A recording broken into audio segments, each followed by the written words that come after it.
ప్రపంచంలోని ఉగ్రవాదుల అంతమే మన సంకల్పం. పహల్గాం పేరు వింటేనే భారతీయుల్లో కోపం, ఉద్వేగం ఉబ్బికి వస్తున్నాయి. భార్య ముందే భర్తను, కొడుకు ముందే తండ్రిని మతం పేరు అడిగి చంపేశారు. ఈ ఘటనతో మనందరిలో బాధ, ఆవేదన, ఆవేశం కట్టలు తెంచుకున్నాయన్నారు. ఆడబిడ్డల నుదిటి తిలకం చెరిపేసిన ఒక్క ఉగ్రవాది భూమి మీద ఉండడానికి వీల్లేదని ఆపరేషన్ సింధూర్ కు ప్రధాని మోదీ శ్రీకారం చుట్టారు. దేశమంతా ప్రతీకారంతో రగిలిపోతున్న వేళ ఉగ్రవాదంపై పోరులో మన రక్షణ దళాలు చూపించిన ధైర్య సాహసాలకు సెల్యూట్ చేస్తున్నాం. దేశమే గర్వించదగ్గ సైనిక దళాలు మనకు ఉండడం అభినందనీయమని ముఖ్యమంత్రి చంద్రబాబు పేర్కొన్నారు. విజయవాడ ఎంజీ రోడ్డులోని ఇందిరాగాంధీ మున్సిపల్ స్టేడియం నుంచి బెంచ్ సర్కిల్ వరకు 3 కిలోమీటర్లు వేల మందితో కలిసి తిరంగ యాత్రను చేపట్టారు.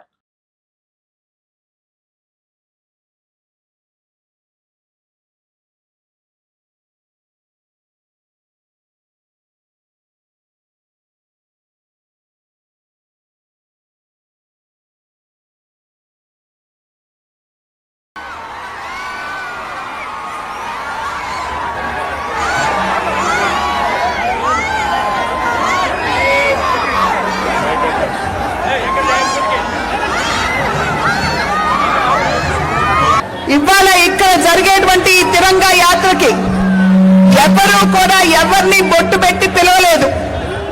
కూటమి ఏదైతే ఉందో మేము సైనికులకి సంఘీభావం తెలపాలి.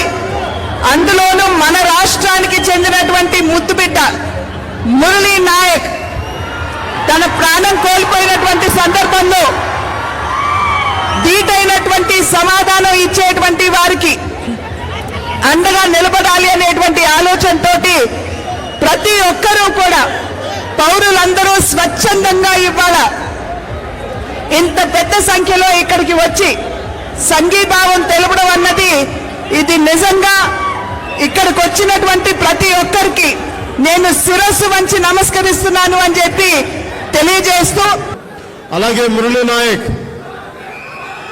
23 ఏళ్ల కుర్రవాడు. మురళీ నాయక్ దేశం కోసం సినిమాలు చూడలా, సినిమాలు చండింగ్ చెప్పలా, భారత్ మాతాకి జై చెప్పాడు. ఎప్పుడైతే భారత్ మాతను ప్రేమిస్తారో వాళ్ళు నిజమైన దేశ పౌరులు. సినిమాలు రావచ్చు, సినిమాలు పోవచ్చు. మొన్న టీవీ ఇంటర్వ్యూలో కూడా చెప్పా, సెలబ్రిటీస్ ఎవరు మాట్లాడలేదు, హీరోలు ఎవరు మాట్లాడలేదు, బాలీవుడ్ హీరోస్ ఎవరు మాట్లాడలేదు అంటే వాళ్ళెవరు కూడా దేశాన్ని నడిపే వ్యక్తులు కాదు. They are mere entertainers, they are good performers. అంతకు మించి సెలబ్రిటీస్ గురించి దేశభక్తిని ఆశించకండి. దేశభక్తి ఇక్కడ ఉంది. ఒక మురళీ నాయక్ లాంటి వాడు, 23 ఏళ్ల కుర్రవాడు, పోతే సైనికుడిగా పోవాలి, దేశాన్ని కాపాడుతూ పోవాలి.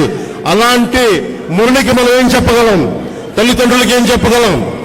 ఒకటి దేశం కోసం ప్రాణాలు ఒడ్డేసి వెళ్ళిపోయిన మురళీ నాయక్ ఆత్మకి శాంతి కలగాలని కోరుకుంటూ, 25 ఏళ్ల యువసుండే కుర్ర వ్యక్తిని మనం గుర్తుపెట్టుకుందాం, స్ఫూర్తిని తెచ్చుకుందాం. అలాంటి త్యాగదనిని ఆంధ్రప్రదేశ్ రాష్ట్రమే కాకుండా దేశం మొత్తం గర్విస్తుందని చెప్పి కూడా నేను మీకు తెలియజేస్తున్నా.